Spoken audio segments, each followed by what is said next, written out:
This is the Veterinary Project podcast, episode 095. Welcome to the show created by vets featuring absolutely no pets. This is the Veterinary Project podcast, hosted by Dr. Michael Bugg and Dr. Jonathan Light. Our resident veterinarians have swapped out their stethoscopes in favor of microphones to bring you the Veterinary Project podcast, a show focused on real conversations, aimed to connect this amazing profession full of remarkable people. Through the sharing of collective stories and wisdom, and connecting over the many unique challenges we face, we invite you to join our community of veterinary professionals leading intentional lives.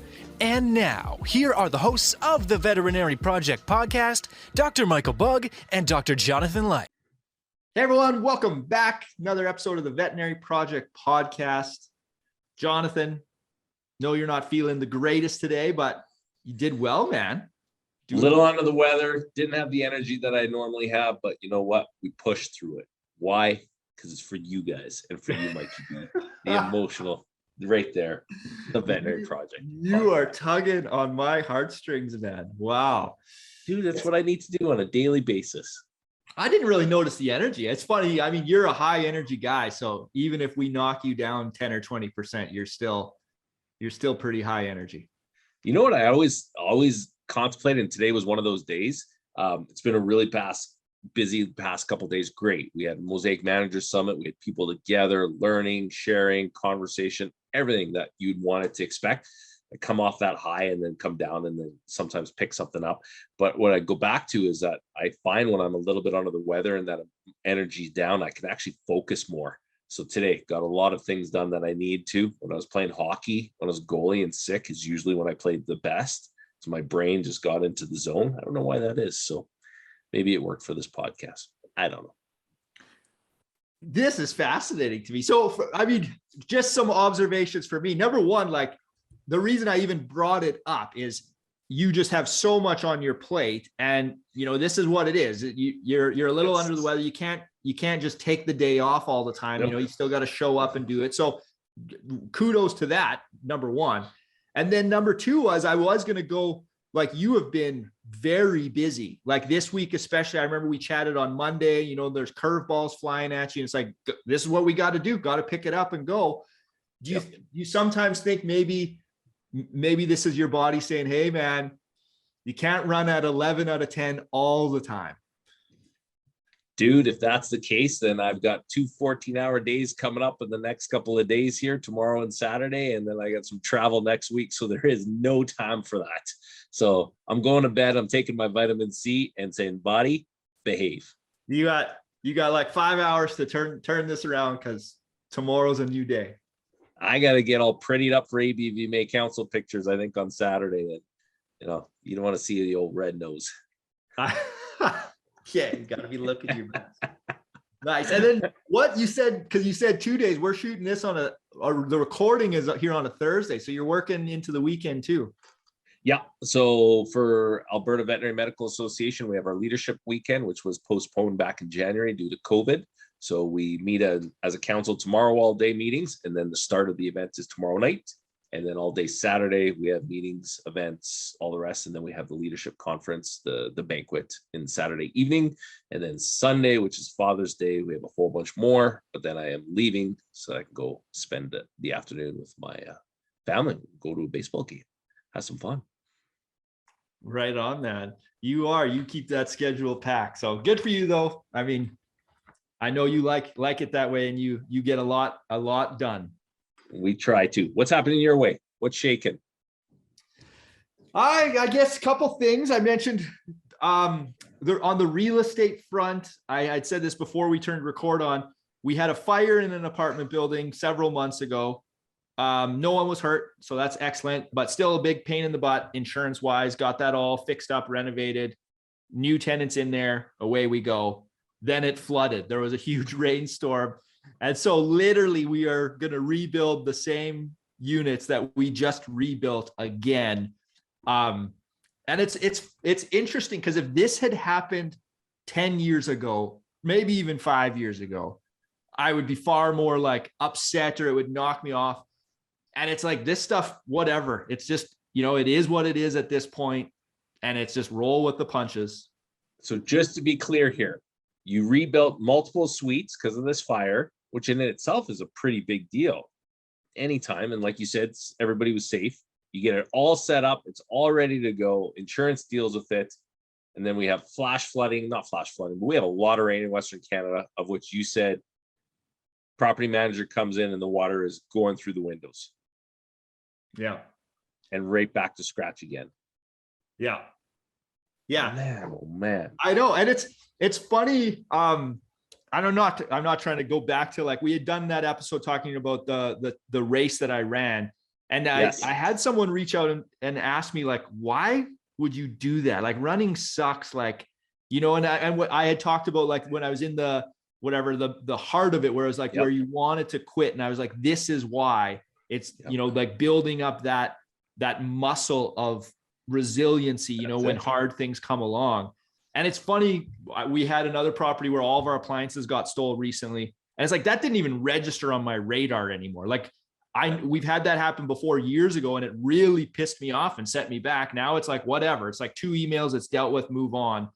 Then Yep. fire followed by flood. It's like, okay, whatever, move on.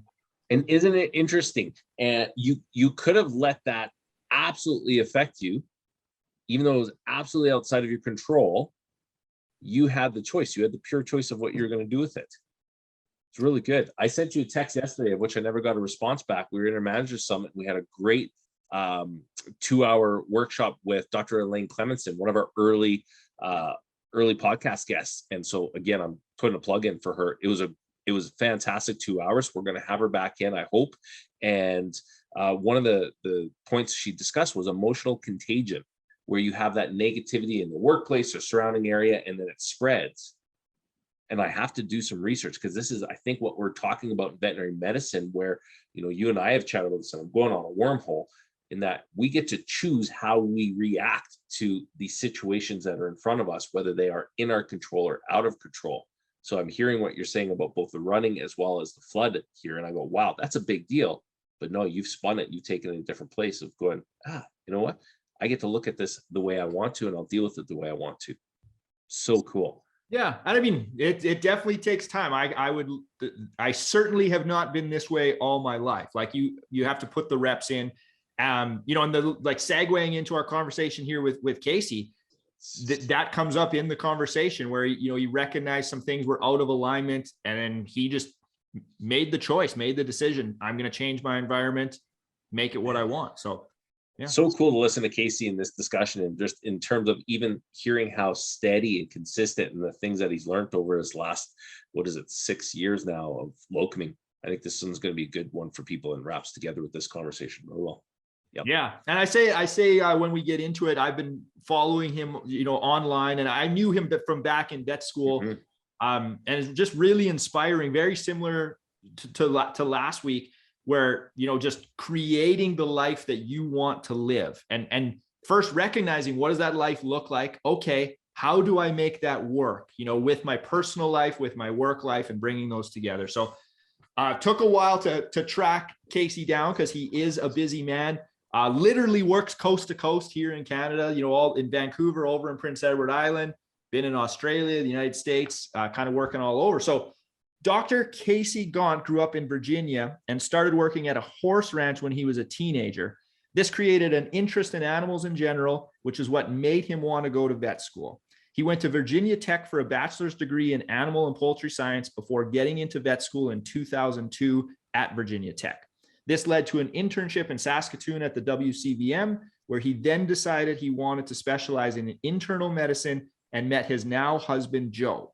In 2010, Casey went into private practice in Florida for a year before coming back to the WCVM.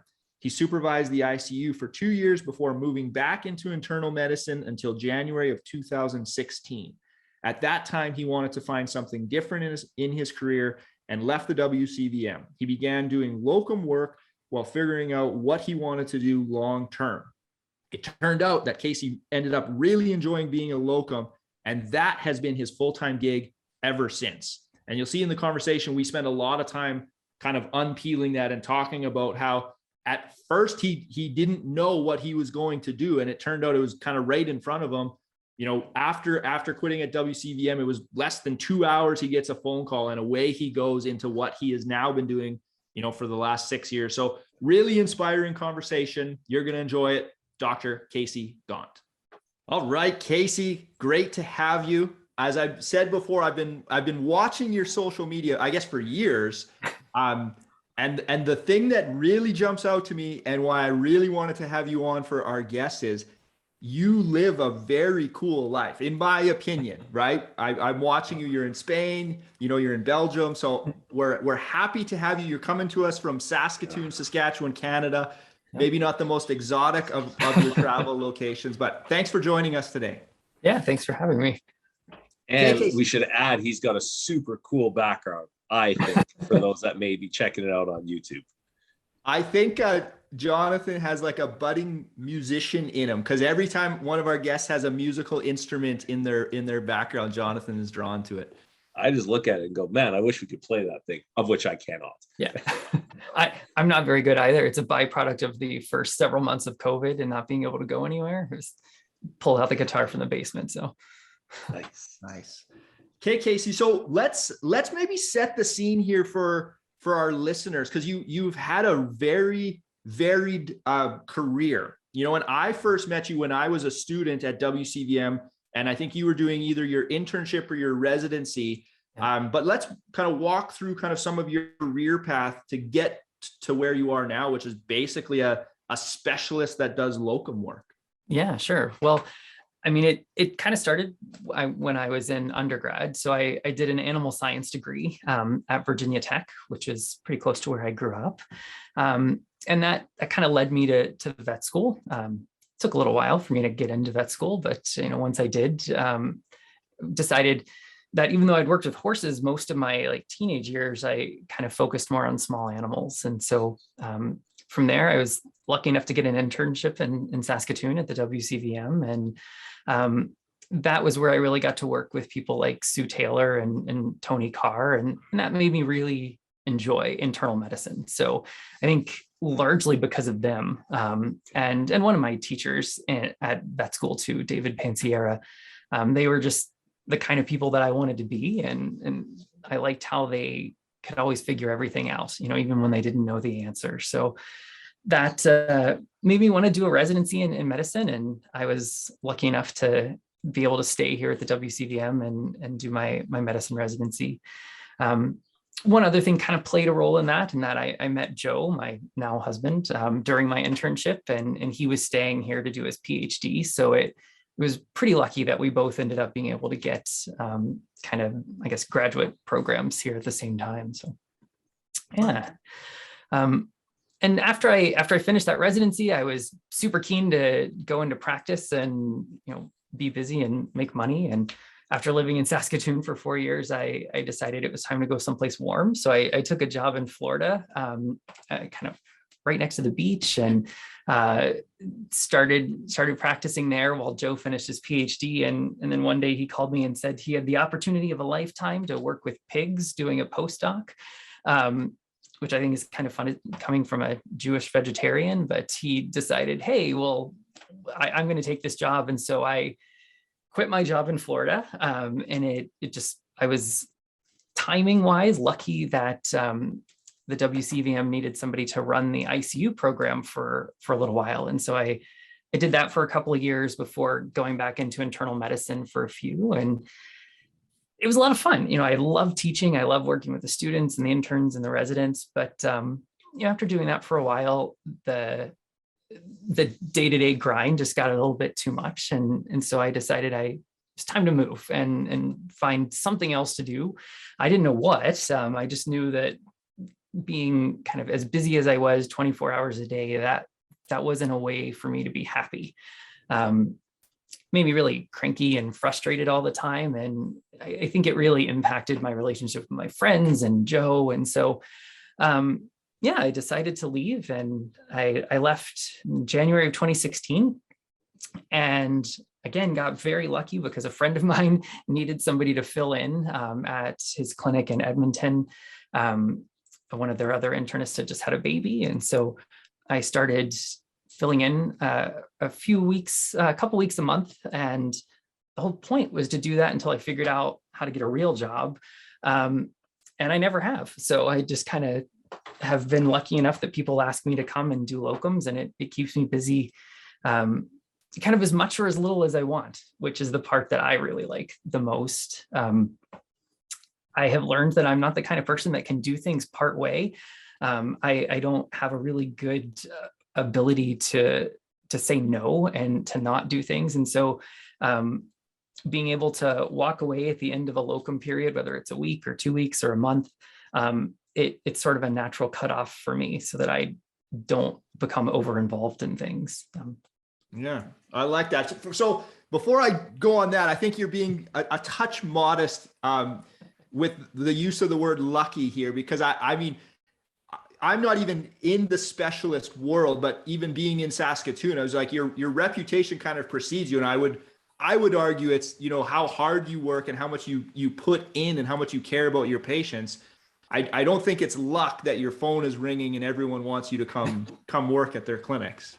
Oh, that's really nice. Thank you. And I mean, I like to think that I'm good at what I do too. And it's not just because I'm a nice person. Yeah, I mean, I did work really hard to be able to get through my residency, and I try really hard to be a good colleague when I go places. And that's another reason where I think the locum work has really helped. You know, when I'm showing up to a place, I'm always kind of at my best. You know, I'm in a good mood and I'm there because I'm trying to work hard and make a good impression on the people that are around me, and oftentimes people that I've never met before and never worked with. And so I think they kind of get my best, and in return, I tend to get their best. You know, I don't get cranky people complaining about office politics and, you know, the day-to-day grind of how a job works. You know, I mean, every place has drawbacks, but I mean, I'm kind of the substitute teacher or the temp employee. And so people don't usually complain to that person very often. So it's been a nice balance of being able to work and have fun without, I guess, the obligation of, you know, being tied up in all of the day-to-day grind. So. Couple questions, if I may jump in on there for a second, Mike. And Casey, you and I saw each other, you know, not too often, but within the realm of a few of the hospitals. And something that I noticed, and we were talking about this in the pre-recording, is you tended, and maybe this is you, but you'd have a smile on your face. You were always happy, or it was great, you know, touch base short times, etc. In my experience with specialists, that's not always been the case, especially for those that maybe, you know, either discontent with their current role or having gone into another one. That's not been my general example. Or example of seeing, do you think that's innate to you as an individual? Have you had to build that as you've gone through your different roles? And lastly, are you an extrovert? I think I am an extrovert for the most part, and that I really enjoy being around people, but I think a lot of it comes out of my experience at the end of my time at the WCVM. I wasn't a very happy person while I was there. I was wrapped up in trying to fix all the problems all the time. And, you know, that's just not a realistic way to show up to work every day, thinking that everything should be perfect all the time. And so I think the frustration that I got out of that experience, and the fact that I didn't respond the way I liked to that, and that I would get angry and difficult at times. And I think knowing or being able to look back on that experience has helped me to look at my work now differently. You know, I think it's not that everybody can choose how good or bad their job is, but I think there are a lot of problems that you can choose to look at a different way.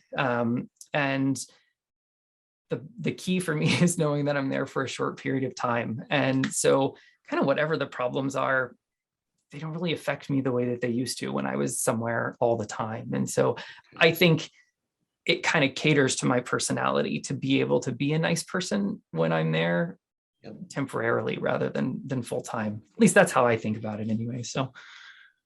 And in terms of the timing of going back to, you know, the end at WCVM and or that points of reflection, Was it self-reflection and awareness that led you down the path of going, uh-oh, I'm not the person I wanted to be? Or was it just, hey, 2.5 years later, it's easy to look back and go, yeah, that guy was not the guy I am?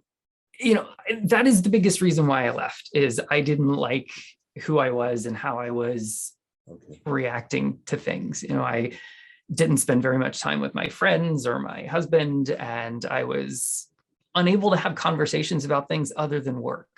And that was not a great sign, you know, just constantly complaining or focused only on work just made me kind of a boring person. And I didn't like that. And so that's what prompted me to leave. You know, leaving was the actual decision that I made. I didn't have a plan at the time. So yeah, that I think who I wasn't the person that I really liked. I wouldn't have been somebody that I would have wanted to have a beer with at that point. So I decided I should probably find something else. So, and sorry, Casey, I had a question I was going to ask, but I got to slide another one in with what you just said there. Yeah. When you were leaving, you didn't have a plan. This is a really common theme that we've heard with many of our guests. When they decide, they finally decide they're making a change, they do not know what the next step is. Yeah. And so you had said to us before we hit record here, it was less than 2 hours and someone had called you. Like, but you didn't know that when you made that decision, but it was like, bang, here it is. Anything in there that helped you, like with that uncertainty sort of staring you in the face, but you still made the decision and took that step? Yeah, I mean, that's when we talked earlier about luck. I think that's where I kind of felt very lucky. You know, the person that called me we had a mutual friend at the vet college. And so I think she heard pretty quickly that I left and then got in touch with him. And so, yeah, I really genuinely had no plan. You know, Joe and I are lucky in that he still had his position at the time. And so that gave us the financial stability for me to be able to walk away and take some time to think about what I should do. I don't know, I guess when I thought about it at the time, and I wasn't sure, I'm not sure if you guys were told this when you got into vet school, but I kind of remember it like the orientation ceremonies.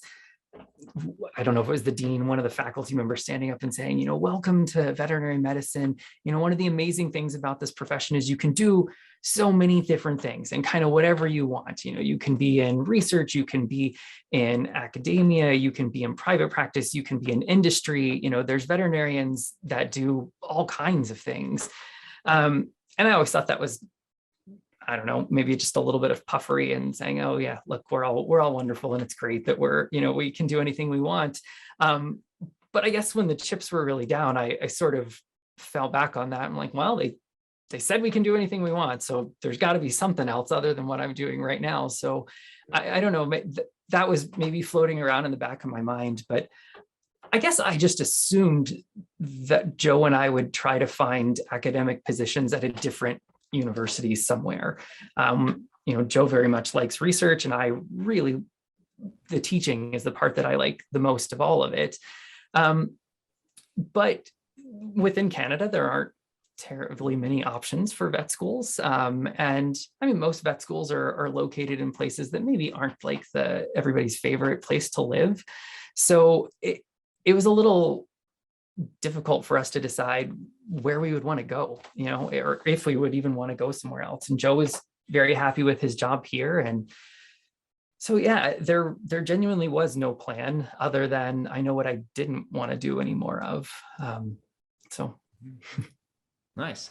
And then, yeah, watching you, what my original sort of question or line I was thinking of was what I see of you now is like you just match your work with your life. And so you're in Saskatoon right now, but if I'm remembering correctly, you are not licensed as a veterinarian in Saskatchewan.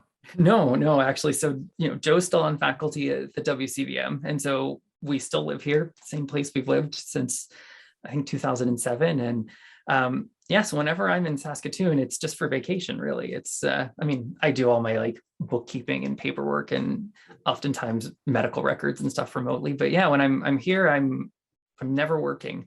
For a specialist in Saskatchewan, the vet college is the only place. And, I had my time there, and there are periodically kind of offers for me to come locum, but I think I would rather just kind of leave that in the past. When I first left, I didn't have many good memories, but now I have lots of good memories, and I'd like it to stay that way. So, I like Saskatoon a lot now that it's my home rather than my work. Yeah. And that's where, like, what I'm noticing with this and what I love about it is I'm a big believer in crafting your environment. And so you have set very clear boundaries in your environment. Like, you are just literally not licensed to practice veterinary medicine in Saskatchewan. Yeah. Like, The only license I maintain is in Alberta. And then currently I have a BC license because I spent some time there, but everywhere else is usually just kind of a short-term license as needed for the place. So I decided that this is home, and it's supposed to be fun, and I'm supposed to like it here, and work isn't always conducive to that. So yeah. And so it's interesting. Our last week, our guest was Kate Baker, who is a clinical pathologist, and a very different way to create freedom, because, lots of app work and kind of always responding to that. Whereas you have taken it a different way, and you have just crystal clear boundaries. Like, I'm flying to Prince Edward Island to work. Now I'm flying home to be at home. So, in the resiliency space, that would be bookending. Like, it's here's the division.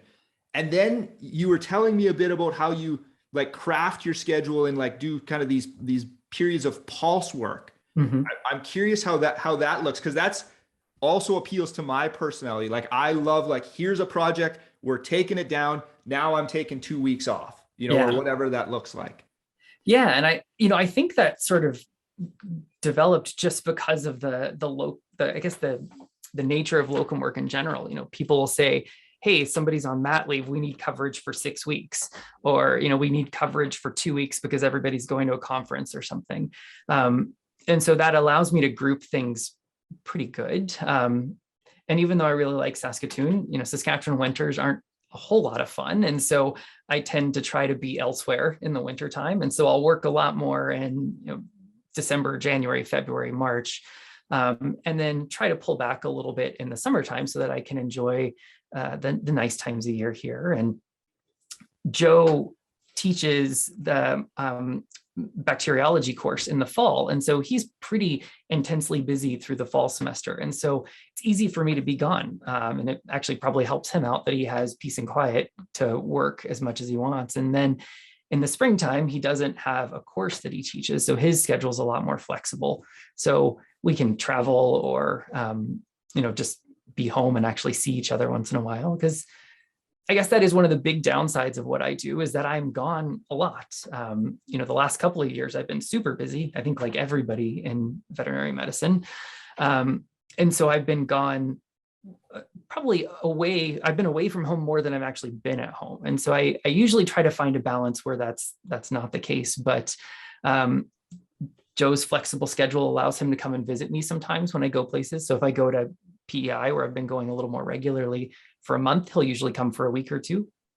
Occasionally I go to, before COVID anyway, go to Australia and fill in at the vet school in Melbourne or Perth. And so if I go there for a month or two, Joe will come down for part of that as well. So it makes it fun, to give him the ability to travel and enjoy work from someplace else too. So yeah, the entrepreneur in me, the business side, I love how you were telling us your parents are in Virginia and you'll try to coordinate your work to go visit your parents, and now everything is a write-off. And it's like, I just love that. And Australia jumps out, like, it makes total sense. Like, go down for some work, stay a little bit longer and enjoy Australia.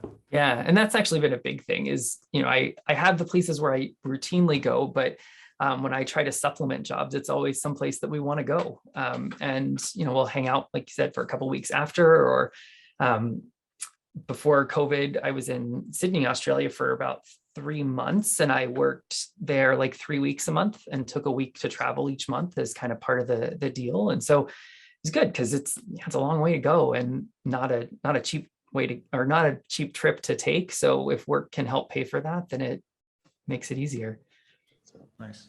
Can I ask a question that is maybe in a different little frame? And I don't know what the answer is whatsoever, Casey, is in now going and doing all of these different locum works. And then when you go to conferences and visit with your colleagues and friends, is there any social stigma and or social pressure that is placed on you to, hey, you know, you've built up your career and you're doing this. Why aren't you in academia? Why aren't you in one of these centers? Yeah. What's that look like? Is it Why there? don't I have a real job? Yeah, and that's Why don't you have a real job in quotations? I mean, that's kind of how I look at it. You know, I don't know that I feel any particular pressure. You know, when I left originally from the WCVM, I did, you know, I felt like, gosh, I'm going to have to find a job. You know, I need to take on another faculty position or go get a private practice job so that I can be successful and make money and, I don't know, do all of the things that are expected. But it just didn't make me happy. And so when I go places now, especially when I go to places where I know people, I always feel like there's an added benefit, because if it's my friends that need some time off or having a baby or going to conferences, you know, even if the work itself maybe isn't always super exciting or, you know, we all have bad days at work, at least I know that I'm giving a friend of mine some help, you know, so there's kind of an ancillary benefit selfishly that I get from it. And I've been doing it for now 6.5 years. And so when I talk to people at conferences, I think they all are pretty comfortable saying, wow, you know, that's an interesting way to work. And I've known some other people, you know, part of when I was a resident here, the surgery service didn't have enough faculty members. And so they would have surgery locums come for several months at a time. And actually, one of them, she was a surgeon at Virginia Tech when I was a student there. And so I had known her a little bit, and that's kind of how she ran her life too. I think they had a farm in upstate New York or something. And so, you know, she would go away and work for 3 or 4 months and then take some time off so that she could just hang out and be at her home. And there was a guy when I was a student who was a surgeon from South Africa. And he lived in a really small place on the beach in South Africa, and he would work for 6 months so that he could surf for 6 months. And it was kind of cool to see that there were people, you know, in my past that had done this and been successful. And even though I hadn't considered it then as a career move, I guess now I do my version of that. I did learn to surf when I went to Perth as a locum. So, I mean, I'm not any good at it, but it you know, the flexibility, I think, is worth the lack of stability. And perhaps you were just building that unconscious readiness with learning these and meeting these individuals and seeing them in action. Yeah, they had a bigger impact than I gave them credit for. So exactly. That's great. Yeah, that's amazing. One thing, just a comment that jumped out. You said do all the things that are expected, but it didn't make me happy.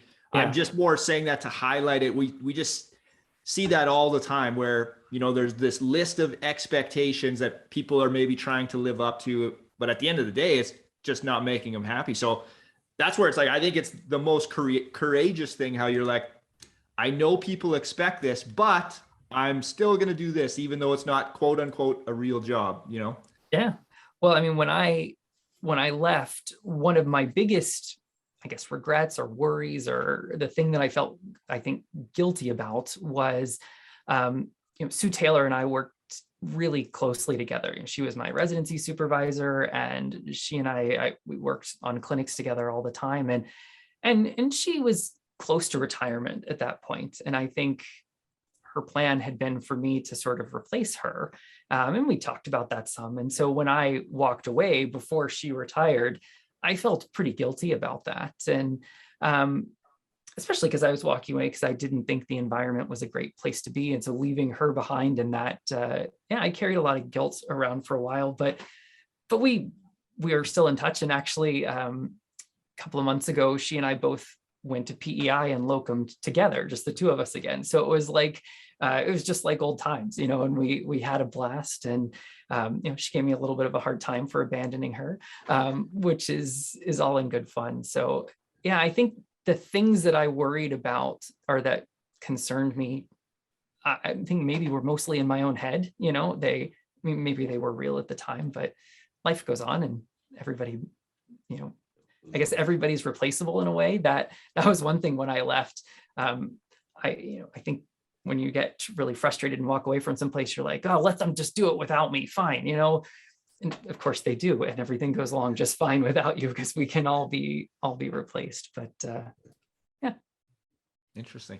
So I want to dive in maybe a little more on the locum stuff, just for, any listeners that are considering it or maybe looking into that. And you had said, one of the joys that you get and one of the things you're really good at is if you're filling in for someone, say they're on vacation or whatever the case may be, is you try to let them just have complete time off, which, is so needed in the veterinary industry. We see all the time people are on a day off, but they're not really, right? Like they're glued to their phone and checking in. And so what other things jump out that, are maybe pros and cons, in the locum space for someone that's looking into it? Yeah. Well, I mean, the good things are, you come in, you do your work, and then at the end of whatever your agreed upon time is, in theory, you're done. In reality, that's not always the case. And the two practices where I spend most of my time, so Guardian in Edmonton and then Vancouver Animal Emerge in Vancouver, work very differently. Guardian's a bigger practice, has multiple internists, so that when I show up, I'm sort of just helping the team continue on.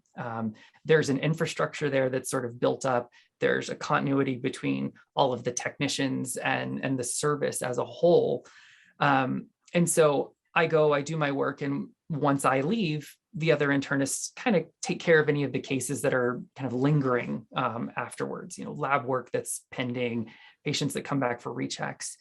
And it also helps me when I'm there, if they're away and I'm seeing their rechecks or following up with their lab work, having that group of techs as part of that team can tell me what's going on. And I can be like, hey, I got this result. Do you know what they were trying to do with this dog? And whereas in Vancouver, it's very much me just showing up and running my own service for a week. And what that means is after I'm gone and no longer working there and no longer getting paid, there's still paperwork that I have to do and vets I have to contact and records that I need to write. And because I'm there infrequently, it's sometimes challenging to see my patients as frequently as I would want, because there just isn't the capacity there to pick up after I'm gone. So it is a completely different experience. And I think you need to know what your practice is going to function like. Are there doctors that are going to come in behind you and pick up where you left off, so that you really can have a day off?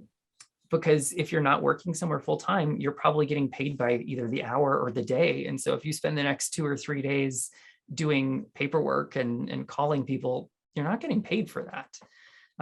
And so as a locum, you don't really have that salary or the kind of normal employment benefits that would make up for doing that extra work. I think it's easy to be taken advantage of if you don't set up good boundaries. And so you have to be able to talk to your practice about that up front. And I wasn't always good at that at the beginning. Now I'm pretty good at it. When I first started locuming, I would just say yes to everything and probably accepted some jobs that, for lower amounts of money than I would have wanted, and and put more time and effort into them than I think is probably appropriate. And it's because I wasn't sure if it was going to work or how long I was going to be able to do this. And I didn't have another job. So I was a little panicked about paying bills and things like that.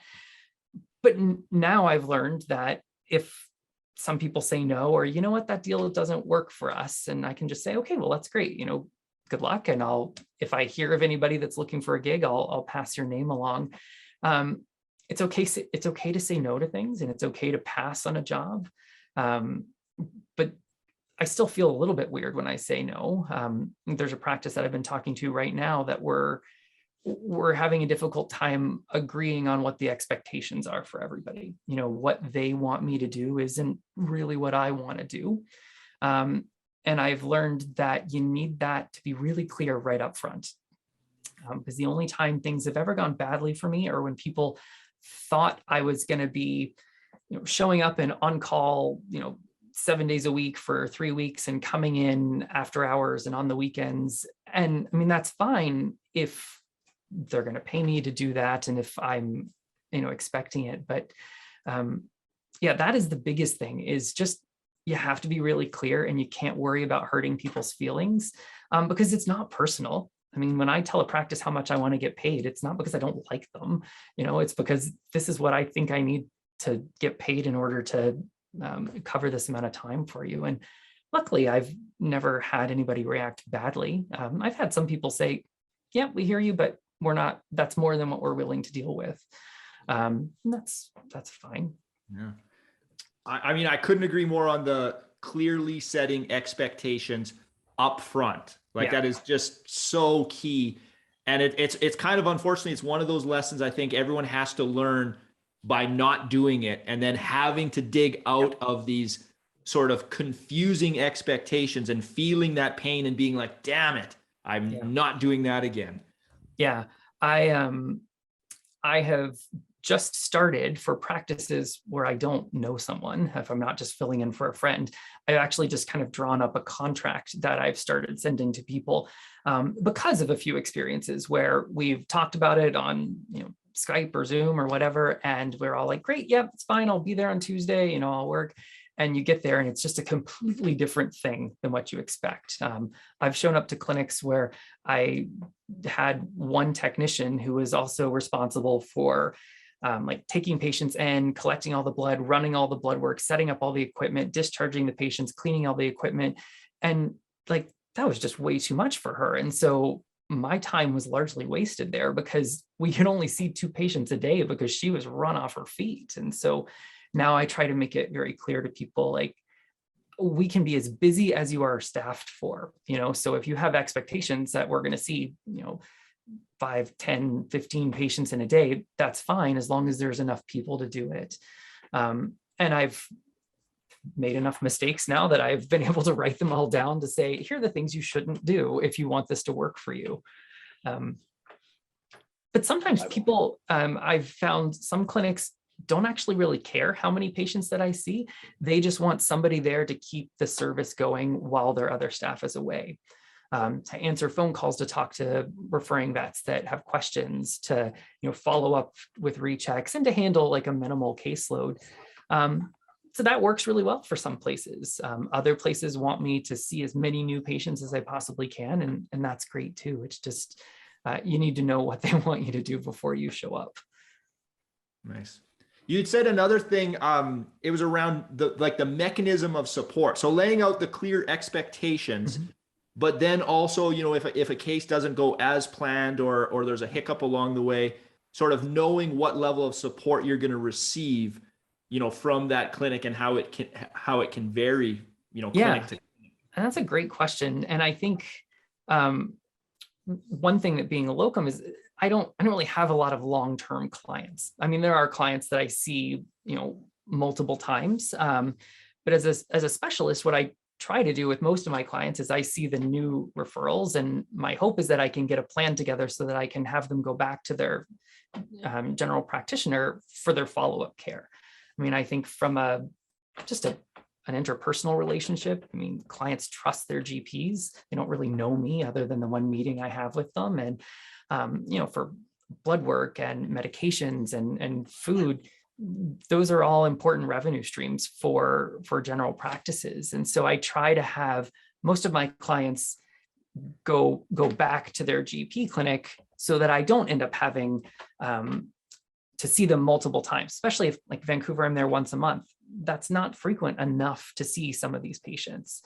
But if you are locuming in the town where you live and you're seeing these same clients over and over again, I think that there's more opportunity for things to go wrong. And so knowing whether or not the practice is going to stand by you the same way they would for one of their full-time veterinarians, if there is a client complaint or something like that, because unfortunately that is a part of what we do. Getting the idea of how is the clinic going to support you, and how am I going to be supported with staff? If you don't have good technicians and assistants to help you, it makes for very long days, and it makes you not really capable of seeing a large number of patients. So if you're getting paid on commission, then that's a problem if you're not well staffed. You would think the hospital would want to staff you well just so that you could see as many patients as you can to make the money, but it's not always clear. So awesome. Well, thanks, Casey. I mean, I guess we're kind of coming to the end of the time. This is more just me being curious. What is sort of summer 2022? Any of these unique sort of travel work combos coming up? Yeah, well, there's a couple places in Australia that I've been talking to again, because now travel is getting a little bit easier. So maybe at the end of the year going back there, but actually it's kind of a time of potentially big change for me, because the two practices where I spend most of my time have hired people. They've been able to finally hire full-time internists. In Edmonton, they hired my resident mate, Fiona, who I love. And so she's going to be a great fit there.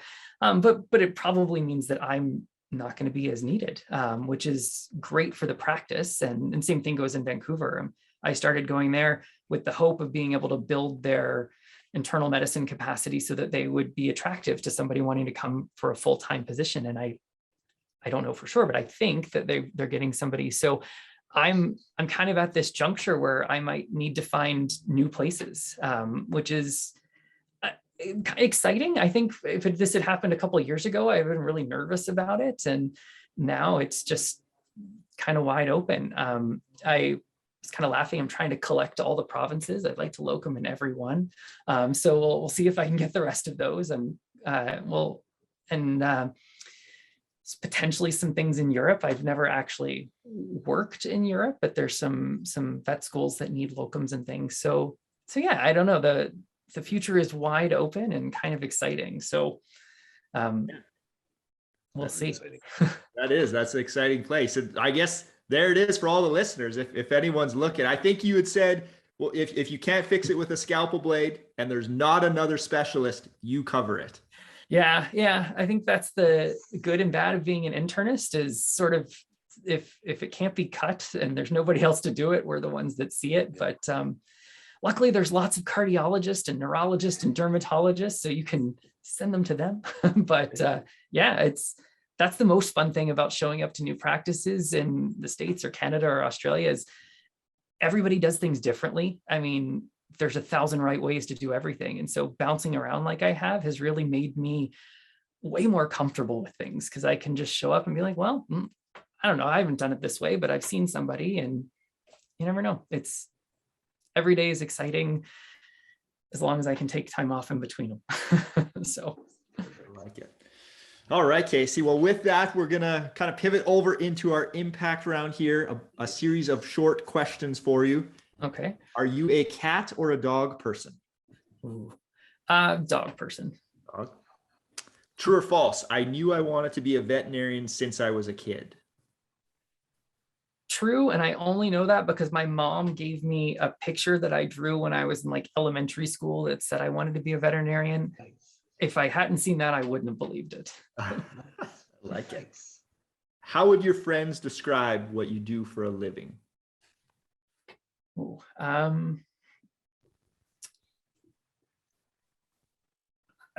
don't know. Interesting, I guess. They would probably say we don't really know what he does, but he's gone a lot. So yeah, fair enough. What is your favorite hobby? Now that it's warm out, so I do some gardening and stuff. The guitar in the background, that was something that I've started to pick up. I'm not any good, but it's fun. So I'm slowly getting better. Nice. What in this world are you most grateful for? Oh, probably that I found Joe, and that he has been supportive through the last 6.5 years of not knowing whether or not this was going to be a successful career venture. So having a patient partner that understands that I'm gone a lot. Yeah, that's what I'm most grateful for. Nice. Well, thanks again, Casey. I mean, I was looking forward to this for a long time. And as I said, I've been sort of creeping you online a lot because I just love seeing all the travel and how you're making that work with your life. So thanks again for taking the time to join us. Yeah, thanks for having me. This was a lot of fun. Yeah. It's great catching up and hearing a different perspective as well too, from a specialist that has taken your career in a different direction than what would be considered traditional. Yeah. And what sounds like it being very successful for you in your lifestyle. So really impressive. Oh, thank you. Casey, if there are listeners that would like to reach out or follow you, where would be the best place for them to do that? Yeah, probably email, just casey.gaunt@usask.ca, or I'm on Facebook. I don't have any other social media, but part of the reason I kind of still have Facebook is for the travel pictures. My mother wants to see them, but also because I do get people sending me messages, and that's turned into jobs and, gotten me different places. So even though there's a lot of negatives about Facebook, that's probably a good place, but email is the easiest way to find me. So Nice. All right, Casey, as always, the last word goes to you. What message do you want to leave for the veterinary community? I think the biggest thing is you have to find a way to be happy. I have learned that I am not the person that can be there 7 days a week all year long. I can do it in bits and pieces, and it makes me happy, and that makes me way better at my job and way more compassionate and thoughtful about each of my patients. And you have to figure out a way to make it work for you. And if your current situation isn't flexible or doesn't allow you to do what you need to be happy, then don't be afraid to find a new one. It's scary, but it's worth it in the end. Thank you for listening to the Veterinary Project Podcast. As a recap, on behalf of our hosts, the Veterinary Project Podcast will be releasing new episodes weekly, so be sure to tune in as we bring you more conversations aimed at helping you enjoy a life well lived. If you enjoyed what you heard on the show and you want to stay in the know, please like, love, and or subscribe to the podcast on the listening platform of your choosing, as we're available on all the usual suspects. If you know of others that may benefit from these conversations, we'd love it if you please share the show with them, as this will help us grow our community to reach more and more veterinary professionals. Speaking of which, if you are a veterinary professional and would like to get connected with more like-minded individuals who are joining us on this journey, please send an email to the veterinaryprojectpodcast@gmail.com, and we'll invite you to be a part of our private Facebook group. General feedback, requests for information, or perhaps requests to be a guest on the show can also be sent to the veterinaryprojectpodcast@gmail.com. Dr. Michael Bugg and Dr. Jonathan Light, thank you for listening to the show, and we'll catch you again next week for another episode of the Veterinary Project Podcast. Bye for now.